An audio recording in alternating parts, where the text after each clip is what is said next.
Eliminating water poverty goes beyond just quenching someone's thirst. It also eliminates many inequalities that millions of Indians face today. It eliminates gender inequality. With clean water, we empower women to rise above becoming water wives. It eliminates corruption and economic predators. With access to wells in communities, water mafias are put out of business. It eliminates economic hardship in rural communities. With access to irrigation water, farmers can support themselves and their families. It eliminates political unrest.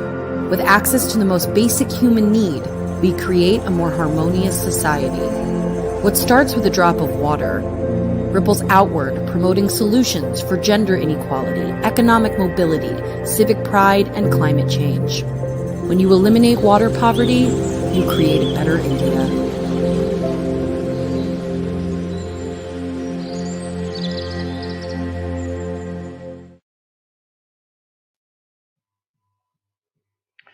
Hello there, namaste. Welcome to OVBI's 8th session of our Water Life series. And this one will focus on how social entrepreneurship can amplify the impact of on-the-ground efforts and, for example, to improve water utilization that OVBI is very interested in. My name is Manu Namburi, and I'm here to welcome you to today's session on behalf of the entire OVBI community of volunteers and partners. We're very excited to have a really wonderful conversation here between Digvijay Chaudhary, the founder and CEO of an exciting social entrepreneurship ecosystem effort called SOBUS, and BV Jagdish, the co-chair of OVBI's water initiatives. Let me quickly introduce them both before I hand over the session to BVG to facilitate today's conversation. Digvijay Chaudhary graduated in electrical engineering from IIT Bombay and then completed his master's in electrical engineering from the University of Texas at Austin, which is where I also went. So go Horns, right? Later, he worked in Cadence Design Systems, a leading EDA company in Austin and the Bay Area. Deeply inspired by the humanitarian work of Sri Sri Ravi Shankarji, Digvijay moved from Silicon Valley back to the global headquarters of the Art of Living Foundation in Bengaluru in India. He has been a full-time volunteer with the foundation for the past 16 years, driving large projects, including infrastructure and development.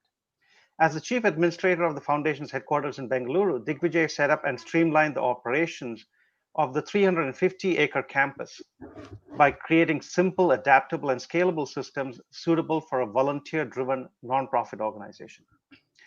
Next, he established and scaled the Sri Sumeru Realty Private Limited as a professionally managed quasi-social enterprise in the area of real estate and construction, delivering projects totaling 20 lakh square foot area worth actually more than USD $60 million, right? With industry-leading profit margins.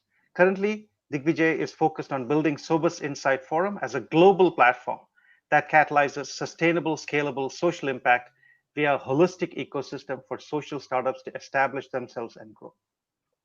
And conversing with Digvijay is the co-chair of OVBI's water initiative, BV Jagdish. BV Jagdish is the managing partner at Kaj Ventures. He has successfully invested and guided companies such as Nutanix, Yodlee, Arkin, Elastic Box, NetMagic Solutions, just to name a few. Before founding Kaj Ventures, BV Jagdish served as the founding investor and CEO of Netscaler, which was successfully sold to Citrix. Prior to Netscaler, he co-founded and served as CTO of Exodus Communications that was founded in 1993 and pioneered the concept of internet data centers. He was instrumental in the successful IP of Exodus in 1998. Currently, Jagdish is an active investor and serves on the board of several Silicon Valley startups. He's also an adjunct faculty at the Levy School of Business, SCU. Along with OVBI, Jagdish is very actively involved with several nonprofits for the betterment of the world, such as the UVCE Foundation, which provides scholarships to deserving students, One School at a Time, which constructs school buildings for the underprivileged, and Akshaya Patra, that provides midday meals to over 1.6 million children every single day. I now invite BV Jagdish ji to kickstart this fascinating conversation with Digvijay ji. Manu, thank you so much for that wonderful introduction. Really appreciate. Digvijay ji, good morning, good evening. Thank you so much for taking your time and sharing your experiences and everything with us and with our audience and with the OVBI There's so much to learn from you, so that we can take some of those learnings and start experimenting with our OVBI journey that we are going through. So before we start the conversation around this, I just want to ask you one personal question, if you don't mind. You have a dream educational background. I mean, you have a IIT Bombay electrical engineering degree. You have a UT Austin, as Manu was saying. I mean, it's a very prestigious university, even within the US as well. People dream of joining these universities and making an incredible career, especially on the economic aspect of it. And you did work for a couple of companies after your degree, but something happened and you got drawn into serving the social aspect, by giving up this economic aspect of what most people would be working towards. And instead, you somehow shifted your path. And I've met a couple of such people in my life as well, where some of these people with tremendous educational background who have gone on the spiritual path, and you are going more on the social entrepreneurship and volunteering paths. And I'm just curious to understand, what is that calling? What is that thing that really happens that shifts you from this economic path that everyone is pursuing to this social impact or social path that you have taken on? So if you don't mind, I think that'll be a very fascinating story for all of us to learn. And I'm sure it's going to inspire many of us as well. Please go ahead. Well, thank you. And I'm very happy to be with all of you. Thanks for inviting me. And there's variations of this answer I give depending on who I'm talking to and how much in jest I can, take them. So sometimes I start as, I had a nervous breakdown because my relationship, went kaput, and then I went bankrupt, and then my health deteriorated, and everything possible wrong under the sun happened. Yeah. And after the pause, I say, none of that actually happened. What actually happened was I had been connected with Gurudev Shri Ravi Shankarji's work, and I got increasingly involved in volunteering. And I realized that for myself, my realization was that if this model of the planet where people come in and then go out, and when they go out, they can't carry out anything out of the system.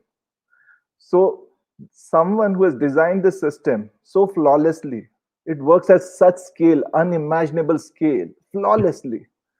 If that designer intended for you to take anything out of here, he would have made sure of a way. But it's not so. So obviously, we are not here to collect or take anything out of the system. We are here to give. And that journey was started for me by the teachings of Gurudev Shrishti. And I would say it was just an evolution from there in my personal growth.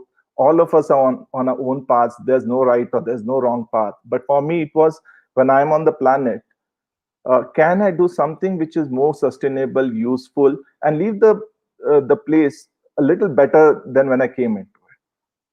So I think that was, in a way, the realization. It happened gradually, and it got accelerated after I met Sri. Wow, that's really... So some people call this as, the calling. Is you also attribute something to a calling that you got? I was always passionate about sustainability.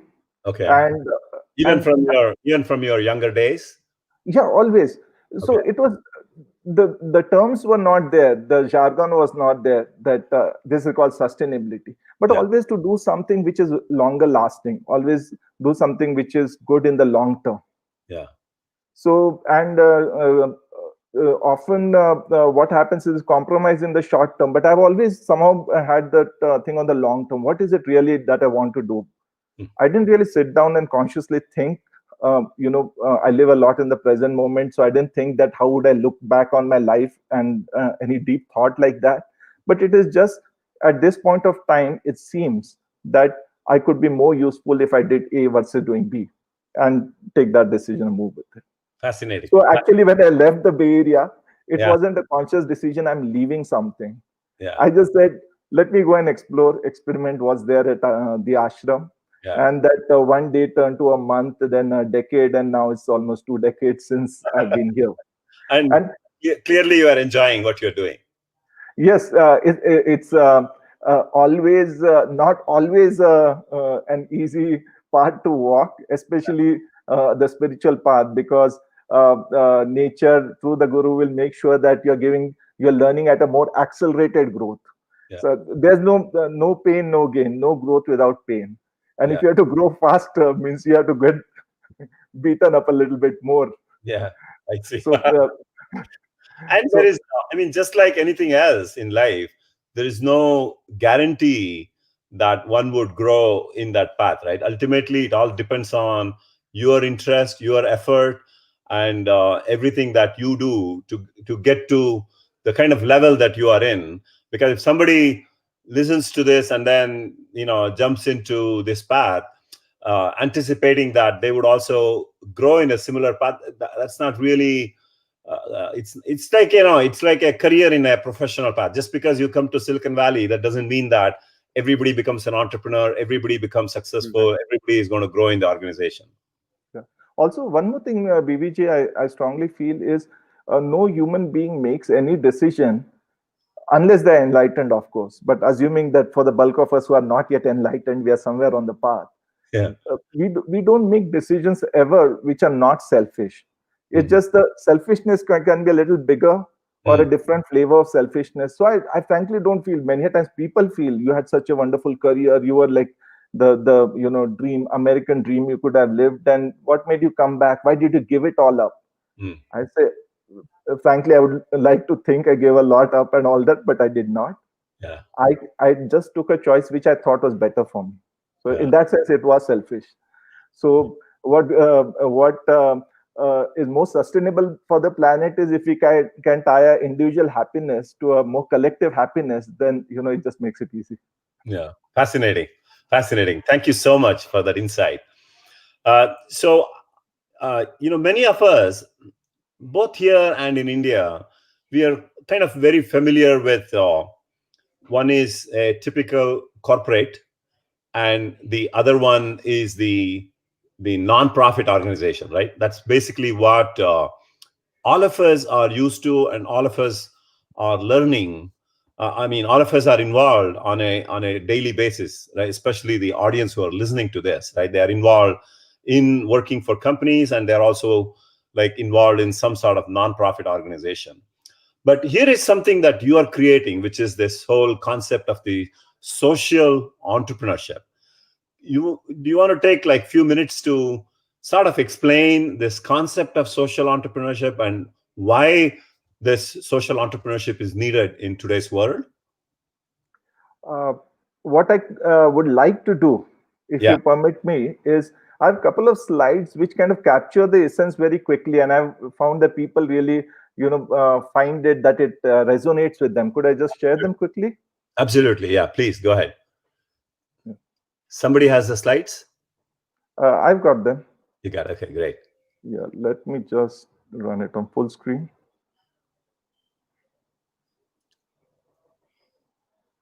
Yes, are you able to see that? Yes, we can. So I thought it's apt that we just, October 2nd was Gandhiji's birthday, and we are so fortunate that a person like this was born in a country and did so much for us. But there's something which he said which is very close to my heart, which is this sense that the earth has enough actually to provide or satisfy every man's needs, but there's not enough for, he said, every man's greed. I would say even one man's greed. So to that extent, we really have a lot of abundance. The planet is there and is giving all the time, but just managing it better is where we are failing as part of this beautiful ecosystem. So what you asked, and I capture it this way, that the conventional enterprise or the corporate that you would call, typically it has a lot of competence. I actually admire a lot of the for-profit businesses. At the same time, what happens is just blindly going just after profit. Sometimes then it starts going into an area of greed. The intent, in a way, manifests that it starts damaging the ecosystem. And if you see most of the businesses, why we are facing the challenges like climate change or global warming is because of an excessive extractive model that many of the businesses work with. They also, in a way, create social impact, I feel. That could be through creation of livelihoods and more formally also through corporate social responsibility initiatives. So that's the conventional enterprise. Yeah. Then you have the other side where there's the charity, and where we are familiar with so many NGOs doing some great work. But the challenge with charities that I have seen, and this actually almost mirrors my personal journey. I was in a conventional enterprise in the Bay Area and the Silicon Valley. Then I moved to a charity NGO, Art of Living, the campus here, and fantastic work being done. But for many of the NGOs out there, they are not able to sustain or scale.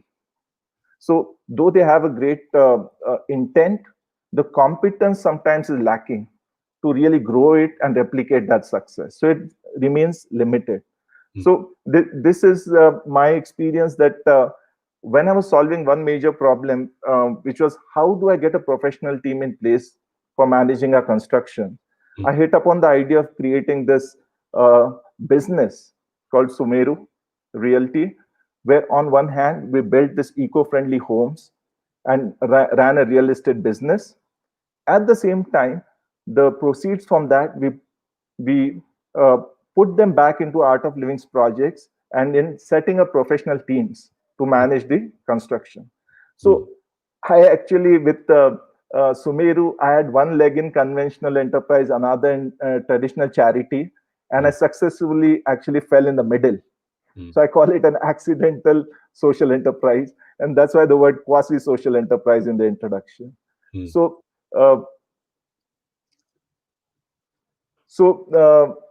social business is actually a culmination of these learnings from conventional enterprise and work to working in an NGO, and then realizing that probably social impact can be carried out in a much better way, in a more sustainable and scalable manner, if we use business models with the right intent to marry the competence of business with the intent of a NGO. So does it mean because now there is an element of profitability that you're talking about in this social business? I mean, I think you nicely worded it. The fact that it says business, that means there is professionals that are working in the organization. The compensation structure could be kind of, if not to the market level, could be closer to the market level so that people can get decent compensation rather than full volunteering. And because of that, you can attract professionals who really come and join. And then the third component is because there is profitability, you could potentially even attract certain socially inclined investors, right? In fact, I'm actually seeing now many of the traditional investors are setting aside a percentage of their funds towards social entrepreneurship. And it is not a donation. It is not a charity contribution they're making. So they know that the returns expected from this investment in social business is a lot less compared to the typical investment that they make in risk kind of risk-centric kind of companies, right? So is that a fair statement to assume that even investors and venture capitalists would be very interested in investing in this social business, social entrepreneurship? I think it is a trend, and the trend is accelerating. So I'm with you on that. At the same time, some of the interest in social business or entrepreneurship is also due to the climate change crisis and the push on enterprises to be more compliant on ESG goals. So that's also a contributor. But definitely there is an increasing trend driven by much more awareness among the consumers about products as well as what we are doing to our ecosystem. And social media, there's a positive side of social media, I think has also contributed greatly to that awareness. I see. So I'm just now curious. You showed this picture on one circle, the blue circle, which is the charity part of it, and the other circle, which is the business part of it. And then you showed an intersection of the social business. So I'm now curious to understand, India has some 3 million NGOs or something like that, right? So and every country has ton of these NGOs, which is primarily charity sort of organization. I'm now curious to understand, is there a blend that could work between this social business, social entrepreneurship, and the charity or the NGOs, the 3 million NGOs or so? Is there a way that both of them can work together and create like a win-win sort of a situation to the underprivileged and to the community? Definitely, if there is an openness and Okay. awareness about it. And there are organizations which are increasingly showing that awareness. And in what way it can help is because, see, social business by its very name is to do with society. And the society in India, particularly where we are setting up this ecosystem, is 70%, 65% at least is still in rural areas. Mm-hmm. So one of the reasons that a lot of startups, if you look at the way the startup ecosystem is growing in India, most of them are focused in tier 1 cities, the metros, and maybe a few tier 2 cities. Mm-hmm. And the reason for that is it's just easier to work with because there is an ecosystem and you can work with technology and there it is, and there's a market. Mm-hmm. When you go to the society, which is Bharat, I will call it, out of the metro areas, tier 1 cities, then you actually need a connect to the society. And that's where social enterprises, social entrepreneurs face a challenge. That's why they restrict only to technology and where they can play, because those challenges are too much. How do you actually reach the impact? How do you reach farmers, for example?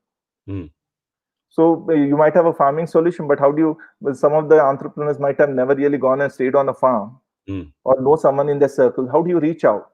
So that is where NGOs can play a big role because they have created the social capital. There's an element of trust because when an entrepreneur goes, you cannot just go there and say, I'm going to solve your problem.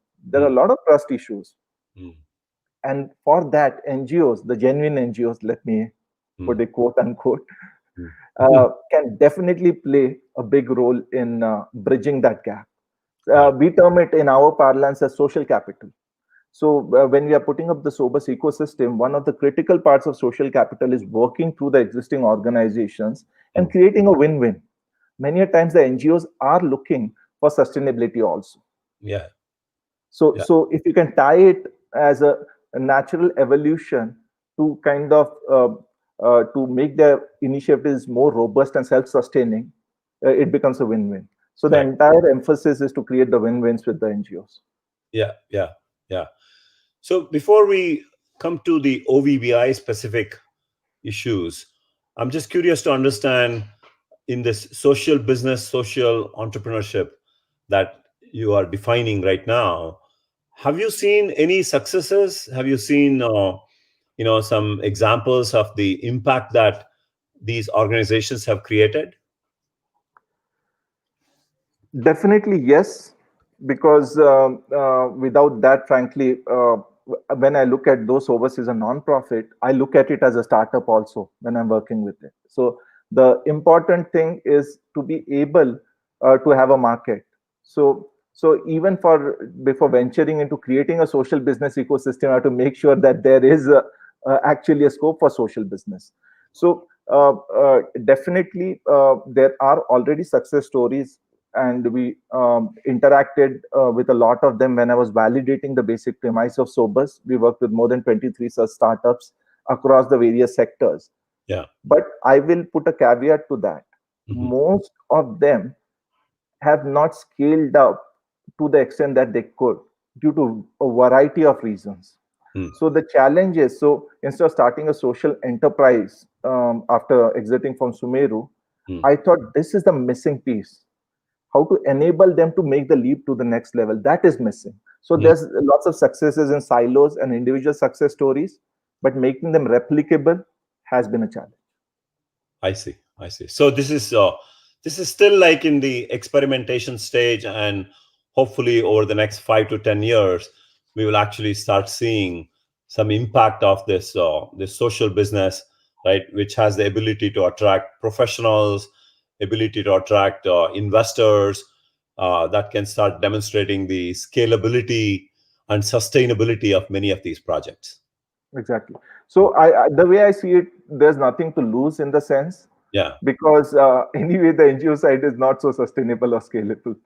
Yeah. So can you at least layer it and take it to one next level, even if it's a 50% more successful than that's moving the needle.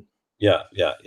So the good news, as I'm hearing from you, is that you still need the NGOs because they are the ones who build the trust with the Bharat or the non-cities related problems that NGOs are actually solving, because they work very closely and there is a trust factor that is established between the people who are getting the benefit to the people who are delivering these services.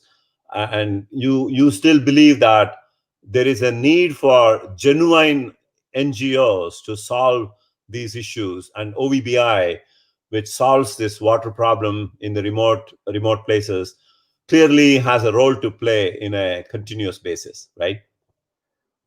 Definitely. At the same time, again, I might be seeming very cautious or putting a caveat on every point, but the reason I say that is the NGOs have to seriously think about the sustainability through and through. Yeah. Otherwise, it becomes a leaky bucket. Yeah. So on one side, you're doing a lot of good work, and that's dissipating on the other side. Yeah. No. And when I say you, I don't mean OVBI. I'm talking about NGOs in general. So that has to be, in a way, blocked, because otherwise you're just going to drain away all the effort and be where you started. So, and I think that's where the livelihood and the economics is key in tying that piece together so that it becomes self-sustaining. If someone has to keep shepherding or keep putting energy into the system to keep it in equilibrium, it's never going to stay. Yeah. So you have to make it a... Yeah. So that brings the relevant question to what we are doing at OVBI. And as you know, we are primarily focused at this point of time in essentially increasing the water capacity and hopefully eliminating this water poverty, right, which has impacted millions of people around the country. And but we, at the same time, we also understand, as we are involved deeper into these projects, we also understand that this whole thing is like a holistic approach, right? Which is which not only providing the water capacity, but it also, we need to figure out on how do you optimize the demand, how do you optimize the usage aspect of it, and environmental or social economic sort of an impact that we need to start to address, right? Along with the fact that we are solving this water problem. So do you see, or can you share with us, this holistic approach in this particular instance of the water capacity that we are increasing? And if you put a 360-degree holistic approach of the optimizing the demand aspect, the usage aspect, because we have seen, in many places where we have given this water capacity, where we have actually seen people are abusing the system, right? And I'm just curious to understand, if you have given some thought to give that holistic approach to solve this problem. Yeah, that's a great question. And it's not a simple question. So, because the situations, even without, though the water is the common thread everywhere, the planet as well as our bodies are 70% water, the situation of water in all the places is different. So you can't take a one-size-fits-all solution, but you can take an approach. So I'll tell you what approach we are taking.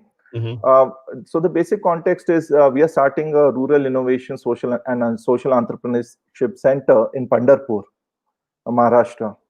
So Pandharpur falls in Solapur district, which has a peculiar problem, and but it illustrates exactly what you are saying. So it's like the just the right case.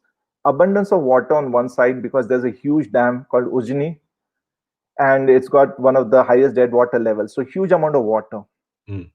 irrigation, and undergoing desertification at the same time. Mhm. So it seems baffling. How can this really be? So what has happened is a lot because of the availability of water, everyone has taken the water and has planted sugarcane, Mhm. which is a very water intensive crop. Leave aside the other detrimental effects of sugar. So uh, now you have a situation, huge amount of water, and all of it getting sucked up in this cash crop. So that's where the ecosystem perspective comes in. Just trying to create water or save water will not help. The entire thing driving it is the economics of what the farmers can grow and get money out of. Finally, they have to survive and they have to uh, uh, keep up their family. So for that survival, they will go for the best option available to them. And at the moment, it is the water intensive, water wasting crop. So what we are doing as a solution, and apart from water, so one other thing is separating out water will not work, because the moment you come to water, one of the reasons they might be overwatering is because water is released only at certain times, or electricity is only available at certain times. Oh, I see. So when it is available, you pump it up Yeah. instead of falling short. So Yeah. it's like stuffing yourself a lot, thinking you'll be starving later. Yeah. So it immediately comes to the question of pumping water, which brings you to energy. Mhm. Mhm. Energy means you have to put something. If you have to put a solar panel to get a solar pump, which Mhm. will allow you to pump whenever you need it, Mm. then that means you need money, and there's a capital expense. Yeah. So you start you it's like you take water or any of the issues, you take it and you start pulling at it, and you'll find the elephant comes with it. Yeah. So all the pieces are intertwined. So our solution, so apart from the water issue, so water issue is not only because of excessive usage. The ground is not holding water anymore because of chemical farming. So what has happened, there's nutrition, the layers have got compacted. So the water which used to actually go and seep through and add to the water table is now going as runoff. Mm. So you need to keep watering more. So there's a real need of water. Mhm. So now you come to chemical farming. So one of the ways to increase the ground capacity is to make that ecosystem work well. I see. It's then it leads to groundwater contamination because there's so much chemicals and pesticides going in. There's a whole lot of livelihood issues around that, and culminating when that system breaks is where the farmer suicides happen. Mhm. They don't happen because they don't have food to eat. They, Mhm. they happen because they have taken too much loans for the agri inputs, which are basically fertilizers, pesticides, and seeds. Mm. So, as a ecosystem solution, what we are doing in Pandharpur area is we are creating, apart from motivating local entrepreneurs to become social entrepreneurs and taking them forward in the journey as an incubator, which we call a pull. We pull them to us. We're also pushing some ideas from our side. Right. So one of them, And the reception is okay. It's well uh, received. we have just started, and so far it has been phenomenal. Mm. And that is why it is phenomenal, has to be understood also. You have to create an economic win-win also. Yeah, exactly. So I will just explain that briefly. We are creating a customer-facing, high-trust organic brand as an initiative from Sobers. The reason to do that is, if a farmer has to switch to organic farming, which will do all of this systemic ecosystem benefits, it will only happen if we can realize a yield which is per acre comparable to chemical farming. I For see. that, you need to connect to the market to get the premium for your produce. And so that is the front ending. To do that, you also need scale, because a farmer, most of the farmers in India are small and marginal farmers. So you cannot get that scale. Everyone can't go and build a brand. Mm-mm. So we are taking the onus to do that. Mm. so that the other parts of the ecosystem start lining up with it. So there's many issues, we can go deeper into it, but just for the sake of time, I'll leave it at that. Yeah. But that's an intervention which can tie all the following pieces very nicely. Other input, organic farming becomes more work for the farmer also, because you have to create your own manure and jivamrit and all of that. But in chemical farming, it's easy to be lazy. You just go buy and bring it. Sometimes they'll come and deliver it to you also. Right. And then you don't need to pay, because the government will pay you for the loans. The government also gives heavy subsidy, or Exactly. perhaps maybe they even give it free. Most of the loan waivers, people might not know, don't go to the farmers. They go to the fertilizer and the input companies. Exactly. Yeah. Wow. Yeah. So it's a loan waiver which gets paid off. The farmer doesn't get much of the money actually. Yeah. So yeah, go ahead. Sorry. So just to complete this point, even for the inputs, once you have a certain scale, we are also working with entrepreneur who's creating biofertilizers, vermicompost, and that is his business. But if he gets enough scale and enough demand, then even the input system can be put in place. Yeah. So, I mean, I can relate to this very well, because I come from a village, and my father, we had lands, and we were cultivating rice and ragi and various kinds of things. So, and I'm like, even now I'm in touch with the villagers, and I'm sort of like understand these issues very well. Now, talking about this sustainability. So one of the things in India, which I don't know whether this is good or bad, is the fact that farmers don't have to pay for water, and farmers don't have to pay for electricity, right, for agricultural purposes. So when you bring this social entrepreneurship into picture, everything has to translate into, when someone is benefiting, right, from whatever that is given to you, it has to translate back into, somehow it has to be given back. Do you see some sort of a imbalance that gets created, or a friction or a rift between the farmers and the social entrepreneurs, or whoever who's trying to create this whole loop back system? It should not, if done right. So that's the system kind of giving you a feedback. In case there is friction, then that means you're probably working against the tide. So if you go and do something which is beneficial, it will get received well. Yes, there is an element of awareness creation, but definitely the resistance is not so high.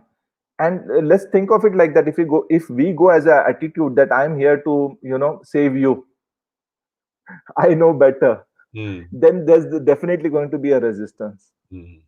So we have to go with a humility that there's certain experiences we have, maybe this could be useful, and really understand what's happening with them, one. And second, social entrepreneurs are not different from farmers. Farmers are one of the, I would say, the most risk-taking social entrepreneurs. They are putting the inputs themselves. They're running it like a business, taking all the risk against uncertainties of climate, water, market prices, all of that.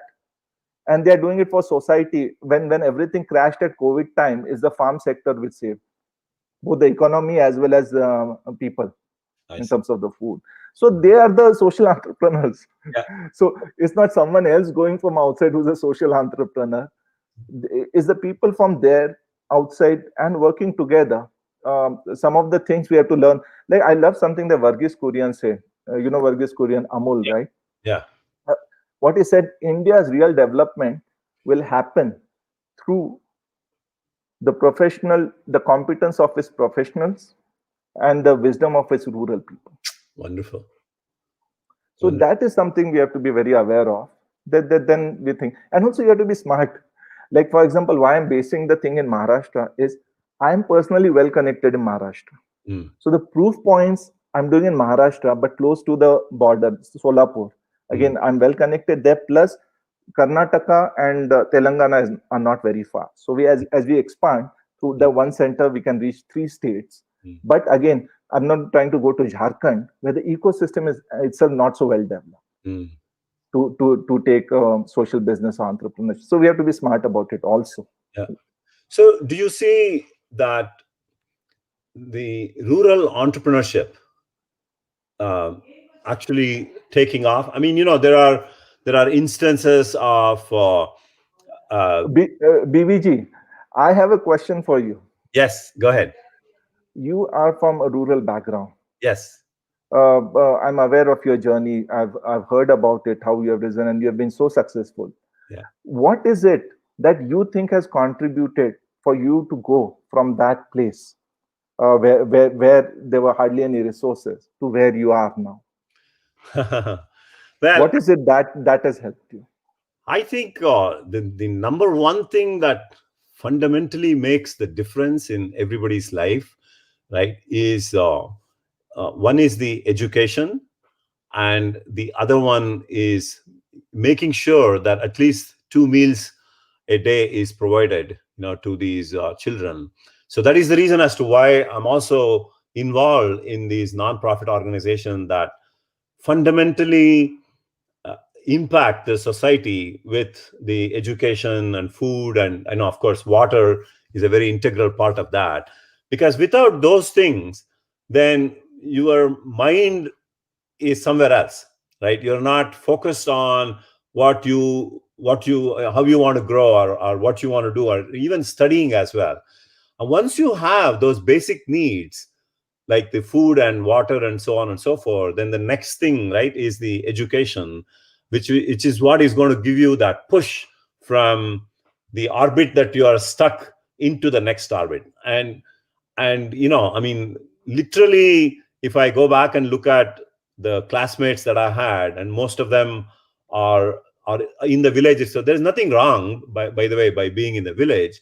But some of us who have moved out into other aspects of life, is that push that we got on the education. And we were very fortunate with the fact that parents emphasized so much on getting that education, right? That's basically what really helped.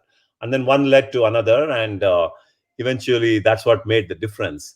And that is the reason as to why I'm so deeply involved in several of these nonprofit organizations, that these classmates of mine, where some of them are very intelligent, very brilliant guys, but because of that environment, that they were not given that push at that time.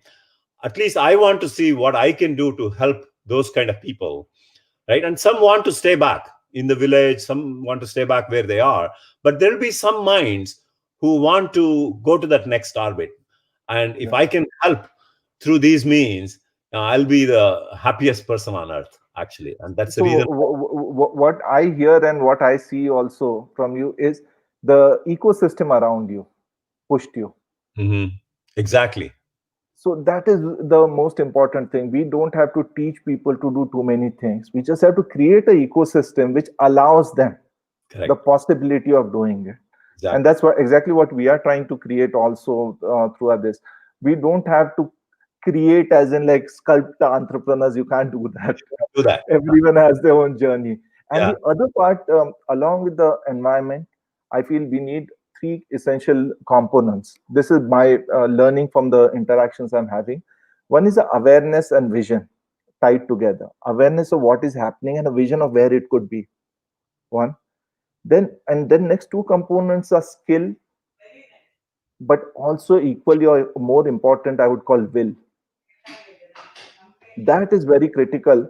Many a times what happens in rural areas for rural entrepreneurs is a lack of self-esteem has crept in, lack of self-belief. That is the first step to break. So just skill will not be it. Then you'll want to go and become take a job in a bigger firm only, rather than becoming an entrepreneur. Yeah. So the will component is critical. And I just loved what I read in your the signature that you put. Yeah. Can you read it out for everyone? Yeah, It sure. touched my heart about the persistence part. Yeah. Nothing in the world can take the place of persistence. Not talent, not genius, not education. Persistent and determination alone are omnipotent. So, which basically, once you have that, all the rest of the things you will be able to start achieving or getting those things. But if you don't have that persistent and determination, it'll be very difficult to achieve rest of the things. So in fact, Exactly. that's why when I speak to the students these days, right, I actually talk about the three aspects. One is called consistency. Whatever you do, you have to have the consistency in life. Second one is the perseverance, right, which is what we just talked about. And the third is the self-driven. As you rightly said, right, nobody can carve out an entrepreneur for any job, as a matter of fact. So it has to be self-driven. So this is what I kind of tell whenever I'm asked to speak in front of the students, right? I basically say, guys, most successful people in this world, right, you take anyone, these are the three core ingredients that they pretty much follow. Consistency, that means it's not just one time they do things, right? When you start doing it, you have to do it consistently, week after week, month after month, year after year, decades after decade, right? That is what consistency is about. And then having that perseverance, and anything you do, it has to be self-driven. So that is the, Fantastic. This is such a great message. yeah. Also, one last thing also I've seen, which kind of ties all of this together, is it's not an easy path to tread. Entrepreneurship by its very nature, and rural or social entrepreneurship sometimes even more challenging. But what really helps is to create stories and role models, success stories, and that's Absolutely. what we yeah, and that's what we are trying to also do through our rural innovation center. It's not that one center is going to transform the country. Yeah. By the way, we have a plan for a scale up of the centers themselves. But even that, we can't go and change a country like India unless we use its inherent potential. And India is hugely entrepreneurial. Just 1% of the economy is the formal economy that we see. It is the rest 99% is MSME. And out of that 99%, 90% is MNS, which is micro and small. So it is an entrepreneurial country. That is something which we already have in our genes. We just have to give it an outlet and give it an environment in which it can just gush forth. So if we can do that, I think it will be a huge thing. And those success stories will make it a ripple effect. We Yep. don't have to go and build 50 centers. Correct. It will start replicating. Yeah. Yeah. In fact, that's what we do when we build these schools in many of the places around India. So what we do is we take a local hero and we bring the local hero, because the students over there, they can relate to a local hero, because that local hero was someone that would have gone to the same school, that would have gone through the same grinding that everyone is going through. Because if you put a very rich guy, right, who has been successful, they don't even know the path that this person actually took, whereas they can relate to a local person who has been successful by going to the same school, by walking the same roads, and doing the same thing that everybody else has done. And as you rightly said, I think having those role models and presenting those role models absolutely will inspire millions and millions of the next generation of the people that we want to inspire. And I'm going to share one dream I have with you and everyone here, that through this social business ecosystem, I'm hoping that we can create the first uh, truly ground up rural social business unicorn. So the idea is not just about the money, but it is about creating that aspiration or that feeling that yes, you can do good and you can make money while doing that. If we can get that feeling in youngsters, we don't need to do anything more. Right now, there's a split in the mind, many times brought up by society, that these are in opposite directions. Profit and purpose means you have to let go. You start doing service after you have retired. So if you can change that you can spend your fruitful life contributing and doing well for yourself, I think that is something which will really take it to the next level. I agree. I mean, we have examples of a couple of unicorns being created from companies like Zoho. I mean, you may have heard of Zoho. I'm Zoho, a big follower and fan of Zoho. yeah. And So they are doing something very interesting about skill development in villages. Exactly. which offline sometime we should talk about that. Exactly. Yeah, that's what I'm saying. It's a great example. I have a lot of respect for Sridhar, who is the founder CEO of Zoho, who has truly created, and he believes that if you want to transform, you have to transform these villages and adapt the skills from the rural area, and then train them, and you can create an incredible company right out of the talent from the rural as well. So I guess we have another 5-10 minutes or so, and I would like to see if Manu has questions from the audience. But before that, if you can answer essentially, this concept of the social entrepreneurship and the OVBI work. Now that you know many of the things that we are working on, how do you see near term, midterm, maybe long term? How do you see that the social entrepreneurship concept and the work that we are doing in rural to provide the water, right, and eliminating this water poverty cause that we have? So how do you think we can work together? I think around initiatives around farming, because as you are aware, 80% of the water consumption is in agriculture. So that is so it's an input to a factory, let us say, if you look at agriculture. So you have to address what's happening in that factory, how to make sure that the input is reduced or reused or whatever other solutions. So that production unit, which is agriculture, is something which I can see immediately is the convergence point for water and social entrepreneurship. Yeah, agree. Manu, you have any questions? You are muted. You're muted. You need to unmute. There we go. Yeah. All right. It's a fascinating conversation. That we have a lot of questions. So the first one that I want to ask, right, and this is maybe more from me also. When I was listening to the conversation, there was lots of interesting phrases. Solving the leaky bucket. You're talking about ecosystem, self-belief, right? The idea about a ground-up, bottom-up unicorn, right? So in some sense, what you're saying is that, at least this is my take on this. The example is you're empowering farmers to solve their own problems, right? Not wait for an NGO, not wait for a social, whatever it is. The farmers, you can solve your own problems, whether it's through of water or the soil health or anything of that sort. Is that how you think about this, right? Empowering the farmer as the bottom line. Yes, but the empowerment has to be with some solutions. So I'll give you a quick example, farmers.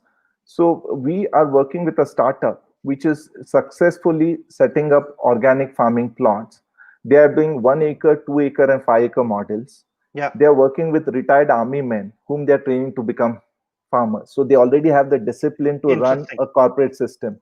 Yeah. So we are taking them from Tamil Nadu, where they're already successfully operating and selling to Chennai, Pondicherry, Trichy, and Coimbatore. Yeah. We are going to take them and parachute them into Pandharpur. So one is the local organically grown ones, but when I said the overall initiative, so we are getting already existing ones to come in. So it's not just telling them that it's you could do this. Side. It's a programmatic side. The programmatic side also has to come in where they see the success. Someone might have 5 acres, but they're not going to risk it at some fancy idea. Say we have a 1 acre model. Come, we'll work with you. Yeah, that becomes successful. Then, if the economics works, why the heck would they not shift over the rest of their land? It's as simple as that.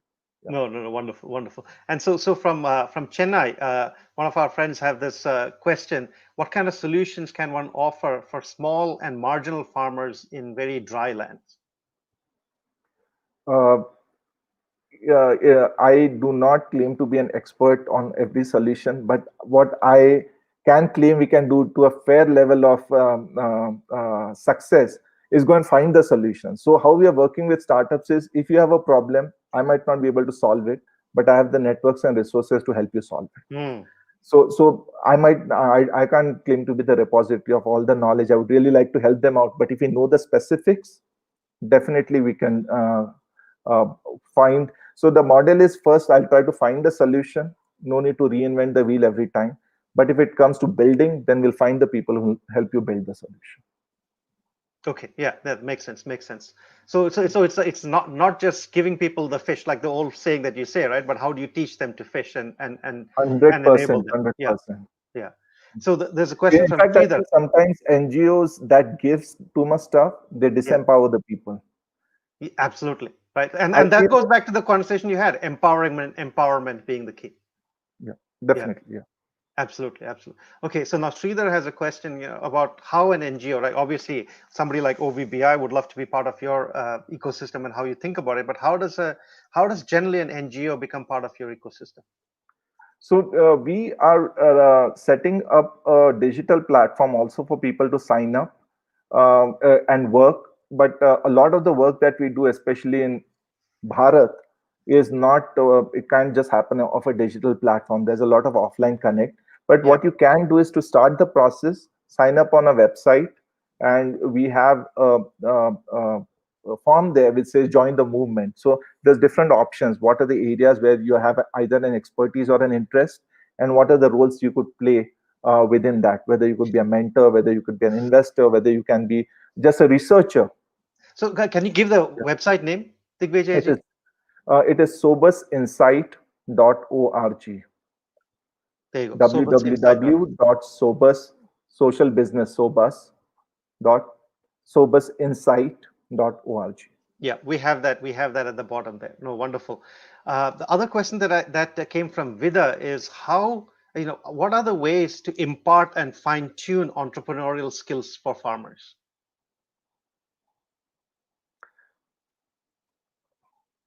It's a very broad question, frankly, but uh, the best way is, again, show success stories and something that works. If I were to tell it simply, Yeah. then there's many other things around training them with certain skills, say how to do the organic farming, how to do processing, help them to create value addition closer to the farm gate, things like that. So there's lots of things. There's no one thing. It will depend, again, very contextual solutions also have to be found. But at a high level, if you say, to show them that's something that works, that people will want to replicate that, then they come with questions, but here it does not work this way, what do I do? And that's where Yeah. the journey then takes you.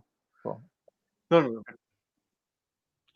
I just want to add, November 22nd, we're going to have the founder CEO, who's also a social entrepreneur, who is helping thousands of farmers in Uttar Pradesh and Manipur and other places, who actually addresses exactly that point of working with the farmers and giving them lots of tools. And personally, I have seen myself as to how the yield actually triples or quadruples by simple techniques that he teaches these farmers. And it is remarkable to see, right, the yield increase. And moment the yield increase for the same land and for the same investment of the sowing and other things, the yield actually goes up by 3 or 4 times. So and he'll unless be that happens, what BVG is saying, you're not going to retain people in farming, because it's simply not feasible.